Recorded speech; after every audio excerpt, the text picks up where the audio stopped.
Voice of America کے Washington studios میں خوش آمدید. آپ دیکھ رہے ہیں ویو 360. میں ہوں اسد اللہ خالد. سال 2019 اپنے اختتام کو پہنچ رہا ہے. اس سال بھی صدر ٹرمپ کا انوکھا انداز دنیا بھر کے میڈیا کی سرخیوں میں رہا.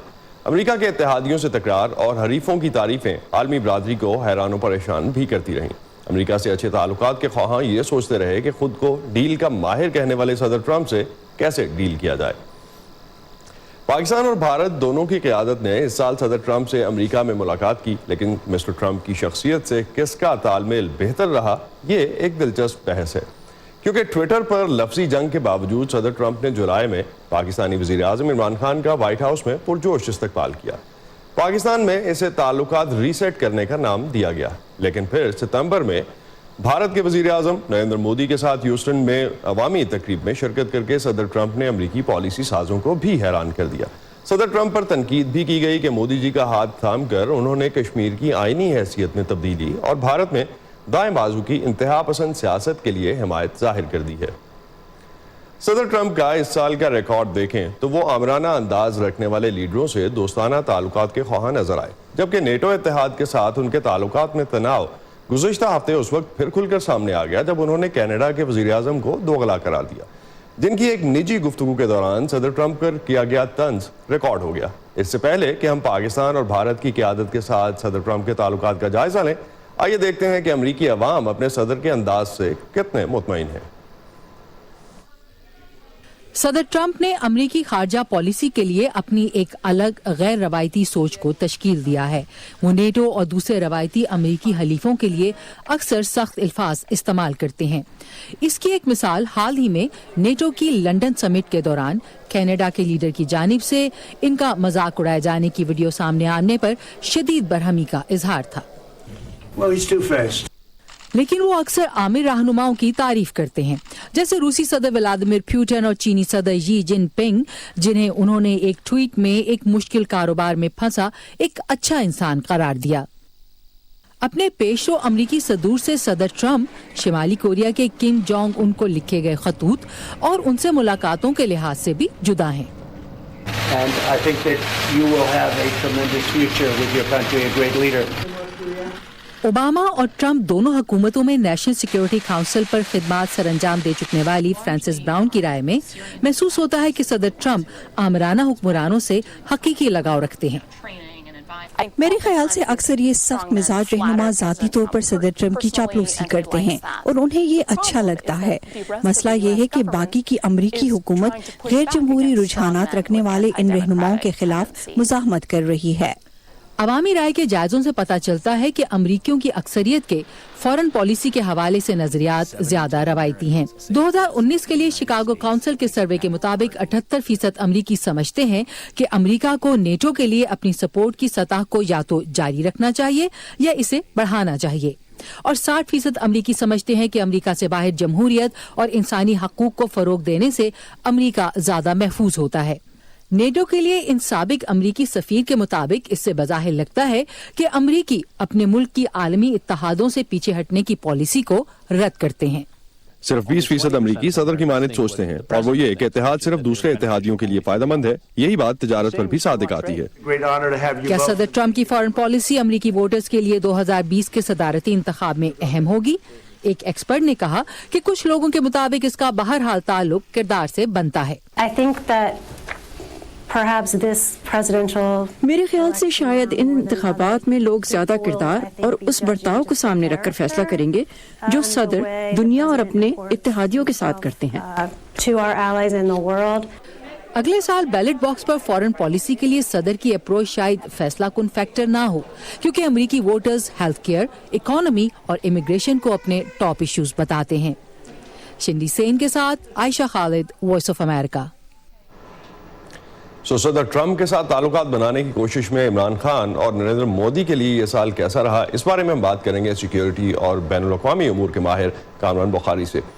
کامران, ایک طرف تو صدر ٹرمپ نے کشمیر پر ثالثی کی پیشکش کی, لیکن دوسری طرف انہوں نے ہیوسٹن میں بھارتی وزیر اعظم کے جلسے میں بھی بھرپور شرکت کی, جس کے بعد بھارت اور باقی دنیا کی جانب سے بھی اس پر تنقید کی گئی, خاص طور پہ بھارت میں دائیں بازو کی قوتوں کی جانب سے, اور دائیں بازو کی قوتوں کی حمایت کرنے کا الزام لگایا گیا ان پہ.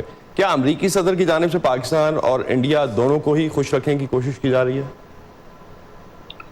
جی یہ کوئی بھی صدر، چاہے وہ صدر ڈونلڈ ٹرمپ ہوں یا کوئی اور ہوں واشنگٹن کے اندر، جنوبی ایشیا کا جہاں تک تعلق ہے اس میں بھارت اور پاکستان دونوں کو ساتھ لے کے چلنا ہے۔ ہاں اب توازن کی بات ہے کہ بھارت کی طرف جھکاؤ جو ہے وہ قدرتی طور پہ زیادہ ہے۔ بھارت بہت بڑی منڈی ہے، بھارت کے ساتھ اور اسٹریٹجک قسم کے ریلیشن شپس ہیں، تو پاکستان کے ساتھ وہ ایک سیکیورٹائزڈ ریلیشن شپ ہے افغانستان کی کانٹیکسٹ کے اندر۔ اور پھر یہ ہے کہ امریکہ نہیں چاہے گا کہ پاکستان میں جو گزشتہ کئی دہائیوں میں عدم استحکام رہا ہے اس سے مزید کوئی خرابی ہو، تو یہ وجوہات ہیں پاکستان کے ساتھ تعلقات رکھنے کی، جو کہ کافی فرق ہے جو وجوہات ہیں بھارت کے ساتھ تعلقات رکھنے کی۔ تو دہشت گردوں کے خلاف کارروائی کرنے کا امریکہ کا دباؤ ہمیشہ رہا ہے پاکستان پہ، حالیہ تاریخ میں ہم نے دیکھا ہے، اور صدر ٹرمپ کے وزیر اعظم عمران خان سے ملاقات کے دوران اور اس سے پہلے دیے گئے جو کچھ بیانات تھے اس سے لگا ہے کہ شاید امریکہ پاکستان کی کارکردگی سے مطمئن ہے۔ کیا اس فرنٹ پر پالیسی میں کوئی تبدیلی ہوئی ہے؟ نہیں، میں سمجھتا ہوں بدستور وہی جو ایک اپنا چلا آ رہا سلسلہ، امریکہ جو ہے وہ سمجھتا ہے کہ پاکستان مزید بہت کچھ کر سکتا ہے، خاص طور پہ طالبان کو لے کر، افغانستان کو لے کر۔ تو جہاں تک تو پاکستان کے اندرونی حالات کا تعلق ہے، اس میں تو ظاہر ہے پاکستان نے جو ہے وہ جو دہشت گرد ہیں اور انتہا پسندی اس کے خلاف ٹھیک ٹھاک کارروائی کی ہے، لیکن پاکستان سے اور بھی توقعات وابستہ ہیں واشنگٹن میں، اور وہ ہے افغانستان کو لے کر، خاص طور پہ ایک ایسے کانٹیکسٹ میں کہ جب طالبان کے ساتھ بات چیت جو ہے وہ ایک سیکنڈ فیز میں جا چکی ہے، تو پاکستان کی طرف سے انفلوئنس، دباؤ، جو کچھ بھی مل سکتا ہے امریکہ کو، امریکہ مانگ رہا ہے۔ تو طالبان کے ساتھ تو مذاکرات آن آف ہوتے رہتے ہیں، کبھی آن کبھی آف، تو اب پھر سے طالبان کے ساتھ مذاکرات شروع ہونے کی خبروں کے ساتھ ساتھ افغانستان سے افواج کو بلانے کا بھی اشارہ دیا جا رہا ہے، تو اسٹریٹجی ہے کیا ٹرمپ انتظامیہ کی یہاں؟ اسٹریٹجی جو ہے ٹرمپ انتظامیہ کی وہ یہ 2020 کے الیکشن کے سے منسلک ہے۔ صدر ڈونلڈ ٹرمپ کو ایک وکٹری چاہیے فارن پالیسی فرنٹ پہ، اسی وجہ سے وہ طالبان کے ساتھ بات چیت کو آگے بڑھا رہے ہیں، کوشش کر رہے ہیں کہ وہاں کسی قسم کی ڈیل ہو جائے الیکشن سے پہلے، الیکشن سے بہت پہلے بلکہ۔ اسی طریقے سے کم جونگ اون اور نارتھ کوریا کو لے کر جو ہے وہ ڈپلومیسی چل رہی ہے، پھر ایران کے ساتھ بھی ایک مشکل ڈپلومیسی چل رہی ہے، چائنا کے لے کے بھی چل رہی ہے۔ تو جو بھی اس وقت چل رہا ہے سلسلہ وائٹ ہاؤس کی جانب سے، ٹرمپ انتظامیہ کی جانب سے، اس میں ہمیں یہ یاد رکھنا چاہیے کہ we are looking at 2020 election. تو ایک بڑا سوال جو کامران ہم دیکھتے ہیں اٹھایا جاتا ہے کہ امریکہ سے اگر خطے سے امریکہ کی واپسی ہوتی ہے تو یہاں کا نقشہ فرض کر لیتے ہیں کہ افغانستان سے صدر ٹرمپ کی خواہش کے مطابق امریکی فوج نکل جاتی ہے، تو کن بڑی تبدیلیوں کی توقع کر سکتے ہیں ہم ایسی صورتحال میں؟ دیکھیں، یہ جو مفروضہ ہے کہ امریکہ کا انخلاء ہو جائے گا فوجی، یہ جو ہے مس لیڈنگ ہے، کیونکہ دیکھیں اب جو تو گراؤنڈ ٹروپس ہیں ظاہر ہے وہ ان کو تو نکالا جائے گا کسی پوائنٹ کے اوپر، لیکن اس سے یہ اپنا مطلب لینا کہ جی امریکہ پوری طریقے سے فوجی انخلاء کر جائے گا، وہ ایک غلط جو ہے وہ اسرشن ہے، کیونکہ ہم یہ بھول رہے ہیں کہ اب وہ پرانا زمانہ جاتا رہا کہ جہاں پر بہت ساری فوجیں لے کر تو کسی قسم کا کوئی ملٹری پریزنس ہوتا تھا کسی بھی بڑی طاقت کا۔ اب جو ہے وہ زمانہ ایسا ہے کہ آپ کے پاس جو ہے ہائی ٹیک اکوپمنٹ ہے، اور اس کے علاوہ آرٹیفیشل انٹیلیجنس میں بھی بہت زیادہ تبدیلی آ رہی ہے، پیش رفت ہو رہی ہے۔ تو آنے والے زمانے میں ملٹری انخلاء کا فزیکل پریزنس کے ساتھ وہ خاص تعلق نہیں ہوگا، اور اگر افغانستان سے فزیکلی ٹروپس بہت کم بھی کر دی جاتی ہیں یا پوری طریقے سے بھی نکال دی جاتی ہیں تو امریکہ کے پاس بیسز کی کمی نہیں ہے خطے کے اندر۔ تو آپ سمجھتے ہیں گراؤنڈ پریزنس رکھنے یا نہ رکھنے سے کوئی بہت ڈیفرنس نہیں آئے گا؟ جی بالکل، یہی میرا مطلب ہے کہ دیکھیں 13,000 جو فوجی ہیں یا 15,000 وہ افغانستان جیسے ملک میں سپورٹ کا تو جو ہے کام کر سکتے ہیں، لیکن وہ کامبیٹ ٹروپس نہیں ہیں، وہ روزمرہ کے لیول پہ جنگ نہیں لڑ رہے، اور جو جنگ ہو بھی رہی ہے وہ جے ساک کے تھرو ہو رہی ہے، جوائنٹ اسپیشل آپریشنز کمانڈ، سی آئی اور ڈپارٹمنٹ آف ڈیفنس ڈرون چلاتے ہیں، اسپیشل آپریشنز چلاتے ہیں، انٹیل آپریشنز چلاتے ہیں۔ بہت شکریہ کامران بخاری آپ کا۔ کامران بخاری ہمارے ساتھ تھے، اور پرائمریلی افغانستان میں کس طرح کی سچویشن ہو سکتی ہے اگر ٹرمپ کا جو طالبان سے مذاکرات چل رہے ہیں صدر ٹرمپ کے اور ٹرمپ انتظامیہ کے، اس کے بعد کی سچویشن کے اکارڈنگلی چیزیں آگے کس طرح سے چلیں گی۔ صدر ٹرمپ کے لیے آج واشنگٹن میں ایک مشکل دن ہے۔ امریکی عوامی نمائندگان کی کمیٹی برائے انصاف آج صدر کے خلاف ان الزامات کی فہرست جاری کر رہی ہے جس کی بنیاد پر صدر کا مواخذہ کیا جائے گا۔ ارم عباسی ہمیں کیپٹل ہل سے جوائن کر رہی ہیں، ان سے مزید جانتے ہیں۔ جی ارم۔ بالکل اسد، آج کی جو ہیئرنگ ہے وہ ایک بہت امپورٹنٹ فیز میں امپیچمنٹ کا جو مرحلہ پریزیڈنٹ ٹرمپ کے خلاف ہے اس کو لے کر جا رہی ہے۔ یہ وہ پہلی ہیئرنگ ہے جب دونوں جماعتوں کے جو لائرز ہیں وہ اپنے اپنے موقف بیان کریں گے۔ ڈیموکریٹس کا لائر آ کے یہ بتائیں گے کہ وہ کیوں سمجھتے ہیں کہ پریزیڈنٹ ٹرمپ کے خلاف ایسے کیا شواہد ہیں کہ ان کے خلاف امپیچمنٹ کا کارروائی شروع کی جائے، جبکہ ریپبلکنس کے جو لائر ہیں وہ آج آ کے جوڈیشری کمیٹی کو یہ بتانے والے ہیں کہ کیوں صدر کو امپیچ نہ کیا جائے۔ یہاں پر یہ بات بھی ضروری ہے کہ یہ دونوں وکیل جو ہیں وہ اپنا موقف پیش کریں گے ہاؤس کمیٹی کے سامنے، باقی لوگ جو ہیں وٹنسز جو ہیں وہ ٹیسٹیفائی نہیں کریں گے۔ یہ وہ ہیئرنگ ہے جو کہ ڈیسائیڈ کرے گی اور امکان ہے کہ ہفتے کے آخر تک شاید یہ پتہ چل جائے کہ کیا صدر کے خلاف امپیچمنٹ کی کارروائی شروع ہو سکتی ہے یا نہیں۔ ساتھ ہی ساتھ یہ بھی بتاتے چلے ناظرین کو کہ وائٹ ہاؤس جو ہے، ماضی میں ہم نے 2 پریزیڈنٹس کے خلاف جب امپیچمنٹ کی کارروائی دیکھی تو ان کے اپنے لائرز آ کر جو ہے اپنا ڈیفینس پیش کرتے ہیں، لیکن اس پریکٹس سے ہٹتے ہوئے وائٹ ہاؤس اس پورے پروسیس کو لیجٹمیٹ کہتا ہے، ریگڈ کہتا ہے، غیر جانبدارانہ پروسیس نہیں مانتا۔ اس لیے وائٹ ہاؤس پہ کی جانب سے صدر کی اپنی جانب سے کوئی وکیل وہاں پر پیش نہیں ہوگا، اور وہ جو ہے ریپبلکنس کمیٹی کے جو لائر ہیں ان پر انحصار کر رہے ہیں، اور کہا یہ جا رہا ہے، بعض ماہرین یہ کہہ رہے ہیں کہ صدر جو ہے سینٹ میں جب یہ معاملہ پہنچے گا تو تب جو ہے ہو سکتا ہے کہ اپنا ڈیفینس پیش کرے۔ ابھی وہ صرف باہر بیٹھ کر اس کارروائی کو دیکھ رہے ہیں، اور یہ امپورٹنٹ ہیئرنگ جو ہے اب سے کچھ دیر بعد شروع ہوگی اور توقع کی جا رہی ہے کہ یہ آفٹرنون تک چلے گی۔ ارم، 2 ہفتے تک امریکی ایوان نمائندگان کی انٹیلیجنس کمیٹی نے گواہوں کے بیانات سنے ہیں۔ ان کی روشنی میں کیا لگ رہا ہے کہ صدر ٹرمپ پر کیا الزامات لگ سکتے ہیں؟ جی، جیسا کہ اسد ہم جانتے ہیں کہ ڈیموکریٹس کا الزام ہے کہ انہوں نے یوکرین کی اعلیٰ انتظامیہ کو پریشرائز کیا کہ وہ اپنے سیاسی حریف پریزیڈنشل کینڈیڈیٹ جو بائیڈن کے بیٹے کے خلاف کارروائی کریں، تو بیسکلی وہ انتخابات، آنے والے انتخابات پر اثر انداز ہونے کا الزام پریزیڈنٹ ٹرمپ پہ لگاتے ہیں۔ اگر ہم لاسٹ ویک کی ہیئرنگ کی بات کریں تو 4 لاء پروفیسر جو ہیں انہوں نے ٹیسٹیفائی کیا کمیٹی کے سامنے۔ 3 وہ پروفیسرز تھے جو کہ چاہتے تھے، جن کا موقف ہے کہ امپیچمنٹ ہونی چاہیے، اور 1 وہ پروفیسر ہے جو کہ امپیچمنٹ کے حق میں نہیں تھے۔ ان تمام لوگوں نے آرٹیکل 2 جو ہے کانسٹیٹیوشن کا وہ استعمال کیا، جس میں ٹریزن، برائبری یا کوئی بھی بڑے لیول کے کرائمز جو ہیں ان کو ایووک کر کے امپیچمنٹ کا بیہیویئر دیکھا جاتا ہے کہ کیا صدر جو ہے وہ اس کے مرتکب پائے ہیں، اور اگر وہ پائیں گے تو پھر جو ہے اسی ہیئرنگ میں جو آج شروع ہو رہی ہے، یہ پورا ہفتہ چلنے والی ہے، اور یہ ڈیسائیڈ کیا جائے گا کہ کیا ان الزامات میں صدر ٹرمپ کو کے خلاف امپیچمنٹ کی کارروائی کی جا سکتی ہے یا نہیں۔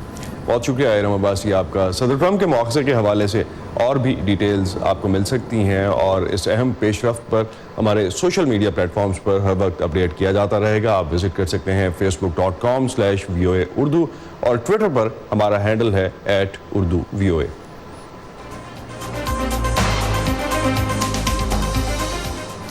شام سے امریکی فوج کے انخلاء اور ترکی کے فوجی آپریشن کی وجہ سے علاقے میں شدت پسند تنظیم داعش کے دوبارہ سر اٹھانے کا خدشہ بڑھ رہا ہے۔ اس امکان سے علاقے میں آباد مذہبی اقلیتیں خوفزدہ ہیں۔ داعش کے ڈر سے پہلے ہی لاکھوں افراد اپنے گھر بار چھوڑ چکے ہیں۔ صورتحال جاننے کے لیے وائس آف امریکہ نے شمالی شام کا سفر کیا۔ تفصیلات اس رپورٹ میں۔ شام کی سرحد سے امریکی انخلاء اور علاقے میں ترکی کے حملوں سے یہ خدشات سر اٹھا رہے ہیں کہ جارحیت کے بعد کی افراتفری سے فائدہ اٹھاتے ہوئے ممکن ہے عسکریت پسند گروپ داعش ایک بار پھر خود کو منظم کر لے۔ ان خدشات نے 11 نومبر کو اس وقت حقیقت کا روپ دھار لیا جب داعش کے ایک بندوق بردار نے آرمینیا کی کیتھولک کمیونٹی کے سربراہ فادر ہاؤسی بیڈوان اور ان کے والد ابراہم بیڈوان کو کرد اکثریتی علاقے میں اس وقت ہلاک کر دیا جب وہ دیر الزور صوبے کی جانب جا رہے تھے۔ ان کی آخری رسومات میں سینکڑوں سوگوار جمع ہوئے۔ فادر ہاؤسپ کو عسکریت پسندوں نے ہلاک کر دیا۔ جزیرہ صوبے میں آرمینیا کے لوگ بہت دکھی تھے کہ ہم نے فادر ہاؤسپ کو کھو دیا۔ وہ لوگوں اور خدا کے خدمتگار تھے۔ شام میں داعش کے دوبارہ سر اٹھانے سے قبل بھی وہاں مقیم عیسائی آبادی کو اس عسکریت پسند گروپ کی جانب سے دھمکیوں، امتیازی رویوں، ہجرت اور نوکریوں پر بندشوں کا سامنا رہا ہے، اور ان کی تعداد 20 لاکھ سے کم ہو کر اب محض 8 لاکھ رہ گئی ہے۔ تاہم شام کے مسلمان گروہوں شیعہ الوتیز اور دروز کے ساتھ انہیں کچھ سکون ملا ہے۔ ان سب گروہوں کو خانہ جنگی سے گزرنا پڑا۔